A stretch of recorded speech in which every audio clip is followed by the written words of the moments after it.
Heart beat scan ఒక్క second లోనే world class 640 slide CT scan ఇప్పుడు మీ విస్టా ఇమేజింగ్ బంజారా హిల్స్ లో.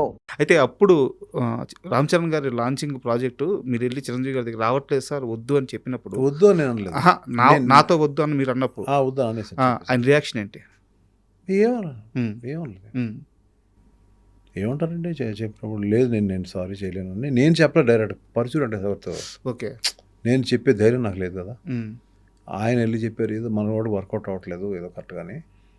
తర్వాత చరణ్ ఏ సినిమా రిలీజ్ అయినా తనకు ఫోన్ చేస్తాను. చరణ్ కానీ బన్నీ కానీ ఇద్దరు కూడా దే ఆర్ ఫ్యాన్స్ ఆఫ్ నువాస్ అని వద్దంటాను. ఆ టైంలో అల్లు అర్జున్ నన్ను వచ్చి ఆ ఫిలింకి నన్ను ఎందుకు కన్సిడర్ చేయలేదండి, అప్పటికే నేను సక్సెస్ఫుల్గా ఉన్నాను కదా, నన్ను ఎందుకు పెట్టుకోలేదని అడిగాడు రోజు. అడిగితే ఫ్యాసినేట్ అయిపోయాడు ఆ సినిమా చూసి. అంటే నేను అన్నాను, బన్నీ నువ్వు రఫ్ అండ్ టఫ్గా ఉంటావు, నువ్వు అలాంటి హీరో అవుతావు, నీకు 1 ఎకరం పండించమంటే 10 నిమిషాలు పండించేస్తావు. ఓకే నువ్వు ఎక్కడికో ఫారెన్ వెళ్ళావు, అక్కడ నుంచి తిరిగి వచ్చావు అనే యాటిట్యూడ్లో నేను I'm not able to see you. అందుకనే అబ్బాయిని పెట్టుకున్నాను. వాడికి అంత ఈజీ కాదనిపించింది, నీకు చాలా ఈజీ అనిపించింది. అంటే అమ్మ అంత ఆలోచించాను. Your right sir. అయితే ఒక విషయం చెప్పండి, ఓపెన్గా చెప్పండి, నువ్వు వస్తుంటే నేను వద్దంటున్న సినిమా స్టార్ట్ అయినప్పటి నుంచి షూటింగ్ ప్రాసెస్లో కానీ ఫైనల్ రష్ చూసుకునే వరకు ఆ సినిమా హిట్ అవ్వద్దని ఆ సెట్లో నమ్మిన ఒకే ఒక్క వ్యక్తి ఎంఎస్ రాజు, మిగతా ఎవ్వరికీ నమ్మకం లేదు. నిజమా అబద్ధం? ఉందండి, ప్రభుదేవకు నమ్మకం ఉంది. ఓకే, మిగతా ఎక్కువ మందికి అందరికీనండి. తీసే కెమెరామెన్ వేణు గారికి, అందులో యాక్ట్ చేసేవాడు అందరికీ 100% ఈ సినిమా బాగా ఆడుతుందండి. కానీ నాకు నమ్మకం ఎప్పుడు పోయిందంటే ఒక స్టేజ్లో పోయింది. అప్పుడు మేమంతా అరకులో ఉన్నాం. ఓకే, ఆల్రెడీ కొన్ని ఇంటర్వ్యూస్లో ఇచ్చాను, ఇది మళ్ళీ చెప్తున్నా. ఏం చేయాలి, ఇంతమంది యూనిట్ ఉన్నారు, 250 మంది యూనిట్ ఉన్నారు, ఎంతమంది ఫైట్ మాస్టర్లు, ఫైటర్స్, ఈ రకరకాల పీపుల్ ఉన్నారు, ఎట్లా ఏం చేయాలి అని అనుకున్నప్పుడు ప్యాకప్ చెప్పేశాను. Entire unit was in Araku, మొత్తం వెళ్ళిపోయాం. అందరికీ అర్థం కాల, అడిగే ధైర్యం లేదు ఆవిడకి. వెళ్ళిపోయి 1 month తర్వాత మళ్ళీ ఇదే ప్లేస్కి వచ్చాను. నేను ఎలా రిఫైన్ అయ్యాను, దాన్ని ఎలా చేసుకొచ్చాను. అంతకుముందు శ్రీహరి ఫస్ట్ స్టార్టింగ్లో జైల్లో ఉండాలా వెళ్ళేవు. ఓకే, అవన్నీ ఎలాగో అవి ఇవి సినిమాలు చూసి ఇన్స్పైర్ అయ్యి ఎక్కడో ఒకటి జైల్లో ఉన్నట్టు చూశాను. స్టార్టింగ్లో ఎలా ఉంటే ఎలా ఉంటుంది. ఆ సినిమాకి ఈ సినిమా సంబంధం లేదు. ఎక్కడో ఒక ఇన్స్పిరేషన్. అంటే ఒక ఆత్రేయ గారు లాంటి కూడా వర్షం వస్తే ఆయన ఒక ఇన్స్పిరేషన్ ఫీల్ అయ్యాడు. అప్పుడే మంచి సాంగ్ వచ్చింది.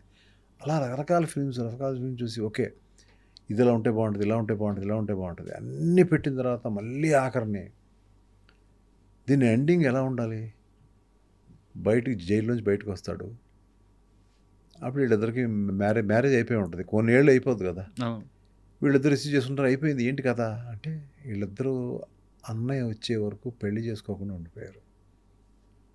స్పాట్లో అనుకున్నామండి, షూటింగ్ జరిగేటప్పుడు స్పాట్లో అనుకుని వాళ్ళకి పెళ్లి బట్టలు తెప్పించి టపటపటపట పెళ్లి బట్టలు తెచ్చి అక్కడికి ఆయన ఎదురుగుండా ఇప్పుడు మీరు వచ్చి మా పెళ్లి చేయండి అంటుందో దాంతో సినిమా ముగుస్తుంది. అవన్నీ మ్యాజిక్ మూమెంట్స్ అండి ఆయన.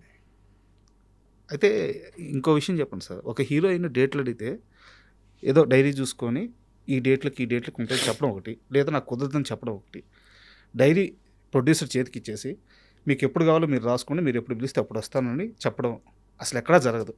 ఎంఎస్ రాజు గారికి త్రిష మధ్యగా జరగదు అంటే ఏంటిది? అయ్యో Trisha is my all time.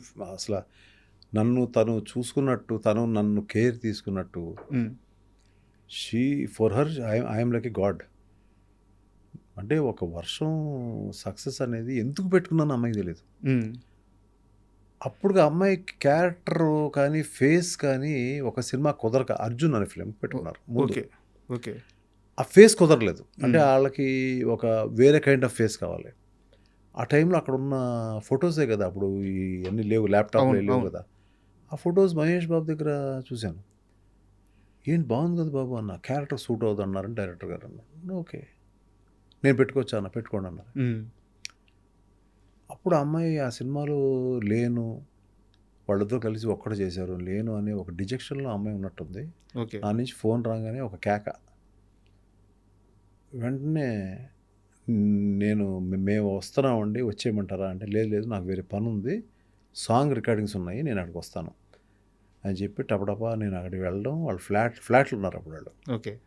ఫ్లాట్కి వెళ్ళాం. అప్పుడు లేదు త్రిష లేదు, ఇప్పటికీ గుర్తు నాకు.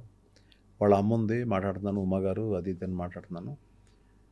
ఆవిడకి నేను పెట్టుకుంటే బాగుండు ఈ సినిమాలో, ఆల్రెడీ రిజెక్ట్ అంటే నా ఉద్దేశంలో రిజెక్ట్ కాదు, క్యారెక్టర్ సూట్ అవట్లా. చాయిస్. చాయిస్ కాదండి, క్యారెక్టర్ సూట్ అవట్లా. అమ్మాయిని చూసిన తర్వాత ఫైనల్ చేద్దాం అని అనుకుంటున్నాను నేను. వచ్చింది ఆ అమ్మాయి, మంచి జీన్స్లో వచ్చింది, అది వచ్చింది, వచ్చి కూర్చుంది ఇక్కడ నేను కూర్చున్నా, అక్కడ కూర్చుంది. ఏంటి చిన్న టమ్మీ ఉంది, ఎక్సర్సైజ్ అన్న. ఓకే అంది. అంటే వాళ్ళకి అర్థమైపోయింది నేను సినిమా పెట్టుకుంటున్నానని. సో వెంటనే ఉమాగారు అంది, వాళ్ళ మదరు, అయితే మీరు సినిమా పెట్టుకుంటారన్నమాట అంది. అందుకే కదా చెప్పింది.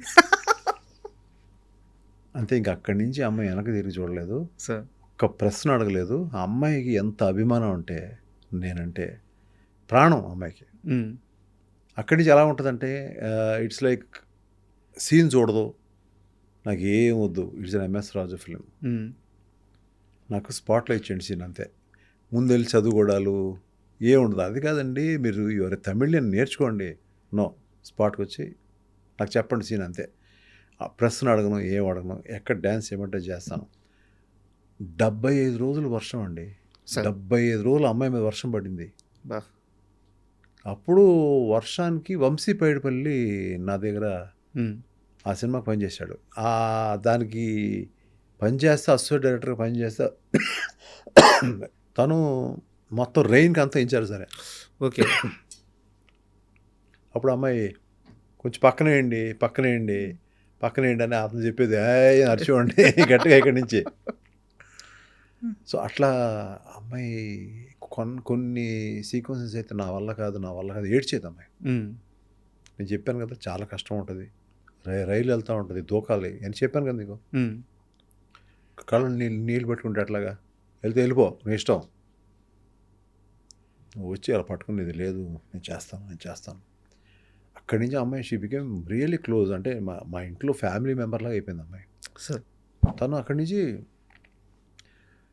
నెక్స్ట్ నువ్వు వస్తానే వద్దన్నా, నేను అసలు అమ్మాయి అనుకోవాలి నేను. ఓకే. ముందు తను కాదు, ఏ అమ్మాయిని పెట్టాలో కూడా తెలియదు, మళ్ళీ ఎందుకు రిపీట్ చేయాలి. అమ్మాయి వచ్చి బుక్ తీసుకొచ్చింది, మధ్యలో ఎవ్వరూ లేరు, డైరెక్ట్గా ఎయిర్పోర్ట్ నుంచి వచ్చేసింది. ఏంటి వస్తున్నావు ఏంటి, ఏం పని ఉందా, వేరే పని ఉందని చెప్పింది. ఇదే డైరెక్ట్గా మా ఇంటికి వచ్చింది, భోజనం చేసింది. నేను సాయంకాలం వెళ్ళిపోతున్నానండి ఫ్లైట్కి అంది.